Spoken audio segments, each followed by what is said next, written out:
అందరికీ నమస్కారం అండి. మీ ముందు ఒక జీవిత సత్యాన్ని చెప్పడానికి వచ్చానండి. ఏమిటా జీవిత సత్యం తెలుసుకుందామా? ఈ వీడియో చూడండి, జీవిత సత్యం ఏమిటో మీకు అర్థమైపోతుంది.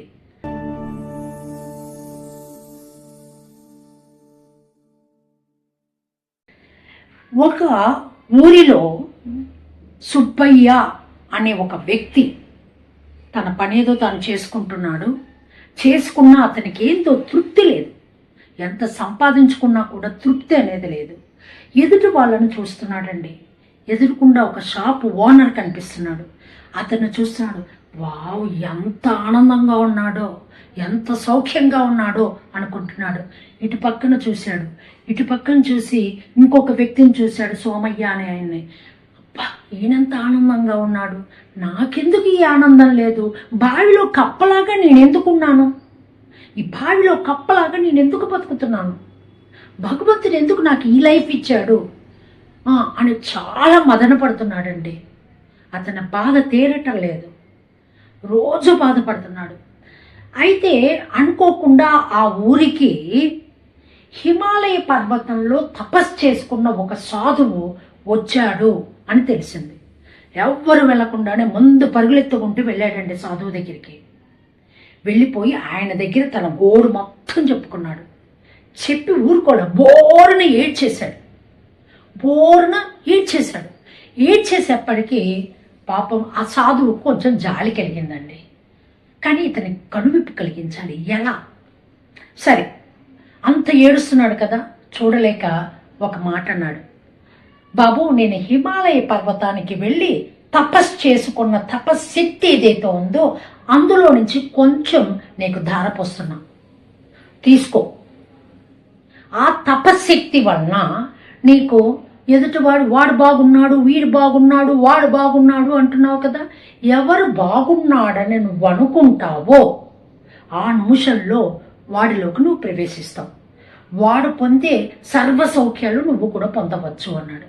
వావ్, చాలా బాగుంది. ఇదేదో ఈయన చెప్పిన ఐడియా ఇతనికి బాగా నచ్చి ఈరోజు రాత్రికి వెళ్ళి పడుకోమన్నాడు. రేపు పొద్దున్నే ఆ విధంగా చేయమన్నాడు. పరుగులెత్తుకుంటూ వెళ్ళాడండి. ఇంటికి వెళ్ళి హాయిగా ఆ రోజు నిద్రపోయాడు. ఏ రోజు పోని నిద్ర, ఆ రోజు హాయిగా నిద్రపోయాడు. పొద్దున్నే కళ్ళు నలుపుకుంటూ లేచి ఇలా చూశాడు. ఎదురుకుండానే ఒక షాప్ ఉంది. షాపులో క్యాషియర్ డబ్బులు ఇలా కౌంట్ చేస్తూ ఉన్నాడండి. అది చూశాడు ఇతని మనసులో. నేను ఆ క్యాషియర్గా అయితే బాగుండు అనుకున్నాడు. అంటమే తడువు అతనిలోకి ఇతను ప్రవేశించేశాడు.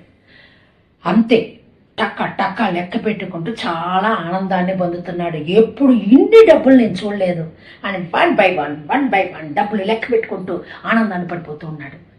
ఇంతలోనే ఒకడొచ్చి, హలో, నిన్ను షాపు యజమాని పిలుస్తున్నాడు, పద అన్నాడు. అవునా, ఇతని పైన ఇంకొకడు ఉన్నాడా? భగవంతుడా, నేను ఆ షాపు యజమాని అయిపోతే బాగుండు అనుకున్నాడు. అంతే, షాపు యజమానిలోకి ప్రవేశించాడు. షాపు యజమాని బాగా దృఢంగా ఉన్నాడు. పెద్ద ఇల్లు, చుట్టూరా ఫర్నిచరు. ఆ ఇల్లు చూసి ఏమి భోగం అనుకున్నాడు. పడక గదిలోకి వెళ్ళాడు. హాయిగా పరుపుల మీద పడుకున్నాడు. అటు ఇటు దొల్లుతున్నాడు. నిద్ర పట్టినా పట్టకపోయినా హాయిగా ఎంతో ఆనందాన్ని మాత్రం పొందాడు. పొందంగానే ఏమైంది, తర్వాత ఇతడు ఇలా పడుకున్నాడో లేదో ఇద్దరు భటులు వచ్చి హలో, నిన్ను రాజుగారు రమ్మంటున్నారు అని తీసుకొని పోయారు. అవునా, ఇతని పైన రాజు ఉన్నాడా? ఆ రాజుకి ఈయన పన్ను ఇవ్వాలా? ట్యాక్స్ ఆయనకు వసూలు చేయాలా? వావ్, ఈయన కన్నా రాజు బాగున్నాడు కదా అనుకున్నాడు. అంతే, రాజు దగ్గరికి వెళ్ళాడు. రాజులోకి ప్రవేశించేశాడు. ఇంకేముందండి, రాజు కింద ఎంతో మంది సేనలు, ప్రజలు రాజభోగం అనుభవిస్తున్నాడండి.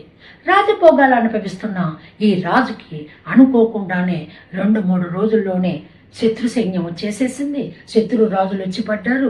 యుద్ధము అనేప్పటికీ బావోయ్ ఈ యుద్ధాలు ఇవి నా వల్ల కాదు అని రాజు కన్నా ఎవడు గొప్ప అని ఆలోచిస్తూ ఉంటే ఎండ మండిపోతూ పైన సూర్యుడు కనిపించాడు.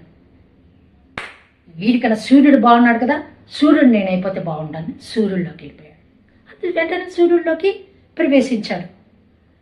ఎండ వేడి కొంచెం వేడిగా అనిపిస్తుంది. అయినా గిర్రన అటు ఇటు తిరుగుతూ అందరికీ వెలుగునిస్తున్నాడు, వేడినిస్తున్నాడు, బాగానే ఉంది. అలా ఎండ తిరుగుతూ ఉన్న సమయంలో ఒక మబ్బు వచ్చేసి ఆ సూర్యుడిని కప్పేసింది. మేఘాలు వచ్చి సూర్యుడిని కప్పేస్తాయి కదండి, అలా కప్పేసింది.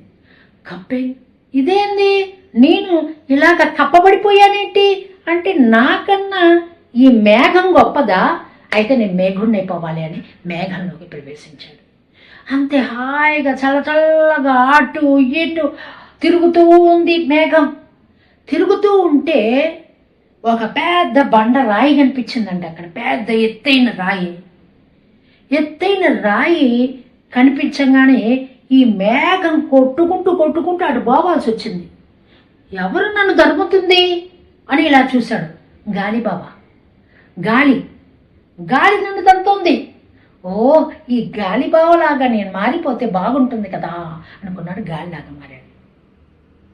గాలిలాగా మారిపోయాడండి. సరే, గాలికి చెట్లు ఊగుతున్నాయి, అటు ఊగుతున్నాయి, ఇటు ఊగుతున్నాయి. ఆ గాలి హోరికి కొన్ని చెట్లు పడిపోతున్నాయి కూడా. అయితే అక్కడ పెద్ద రాయి ఒకటి పెట్టబడి ఉంది చూడండి. ఆ రాయిని మాత్రం కొంచెం కూడా గాలి కదపలేకపోయింది. ఏంటి, ఇంత గాలి బావ కూడా ఈ రాయిని కదిలించలేదా?